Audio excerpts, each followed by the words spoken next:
Hello everybody. There's a couple things I wanted to talk about today. It is on the integrated life and the four aims of life. Now, I'm deriving these four aims of life from a group of books that I've studied diligently for the past few years.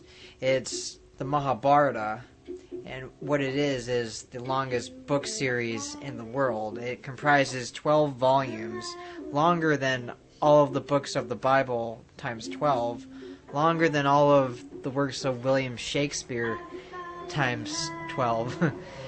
And it is just a massive amount of text with the history of India, the cycles of ages, some of the great dialogues on love, on romance, on motivation, on the body, on nature, on the soul. Things that I'm very passionate about my own self. So talking about it is a passion to me that I hope to share.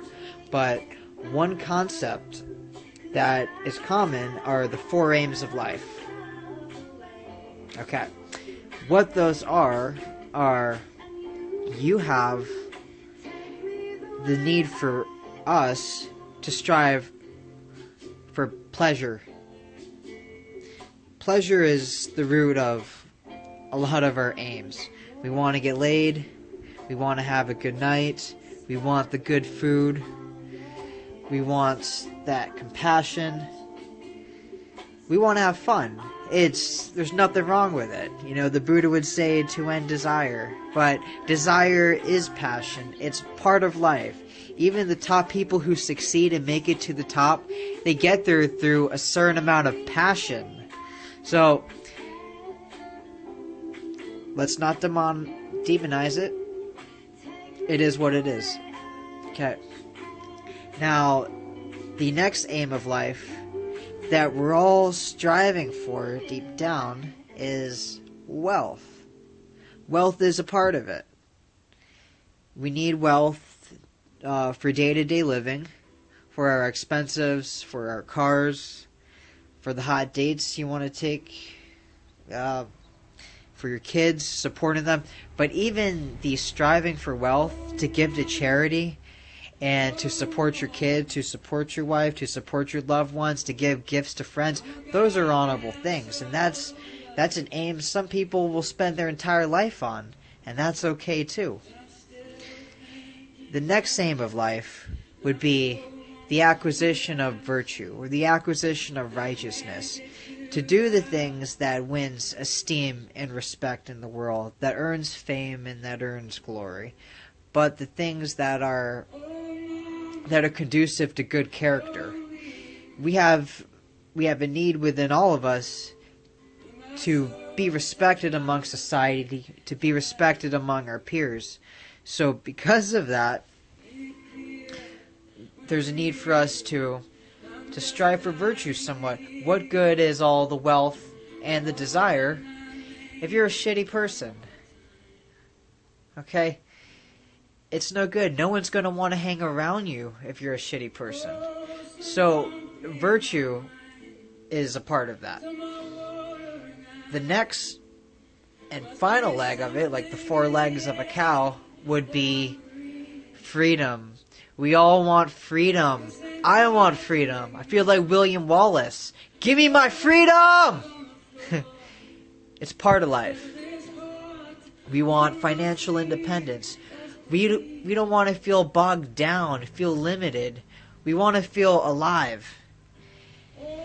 So, also you can categorize freedom and happiness as one and the same, because when you're free, you feel liberated. And there's many stories I can go on that, but where I'm coming at is the integrated life.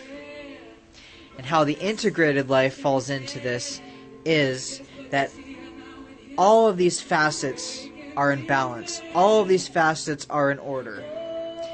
That you have desire, that you have wealth for the acquisition of good, for gifts, and for charity, and for righteous deeds.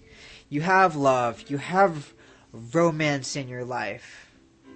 You have fulfillment. and the freedom to do it all.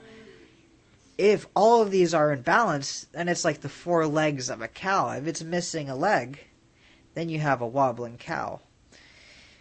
Let's say that you don't have the freedom and the time to spend with your loved ones, or the time to make money, the time to make wealth, or, take out any leg. It's up to you.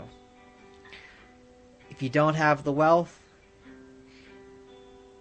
you ain't gonna get any dates. It's pretty easy. So, integrate it all into one. Combine it. Try to make your social life, your work life, harmonious with all the other facets of your life. And if you happen to fall in love with a person who's integrated into that, those are the relationships that you want to have. The last thing that you want is to be surrounded with people who are not supportive of your goals. I think we've all been there. We've all had friends who put us down and question our motives. Why are you doing that? Why are you doing this? And that's normal too. But if you want the freedom, if you want that fulfillment, you're going to want people who help balance those four aspects of your life. Okay? And Taya Lopez put it a good way too, and he has it quite differently. Health, wealth, love, and happiness. I prefer the old traditional approach. It's a Sanskrit terminology. It is Kama, Artha, Dharma, and Moksha. That is, Kama being pleasure, such as in the Kama Sutra. Artha being wealth and treasures. Dharma being your duty, your obligation to the world.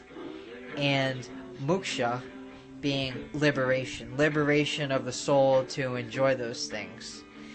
Now, yogis, pundits, sages, and gurus would put liberation and freedom, acquisition of the soul, as the highest, even more higher than the three. But I believe it's all important. And honestly, it probably is. I'm not a full embodied yogi, even though I may embody yogic practices, yogic concepts, meditation, mental study, understanding of the mind. I love all these things. This is why I have a strong fascination for India. Liberation of the soul is important, but so is the balanced life. So find the balance there. Find what works for you. Everyone has their own nature. And I'll talk to you soon.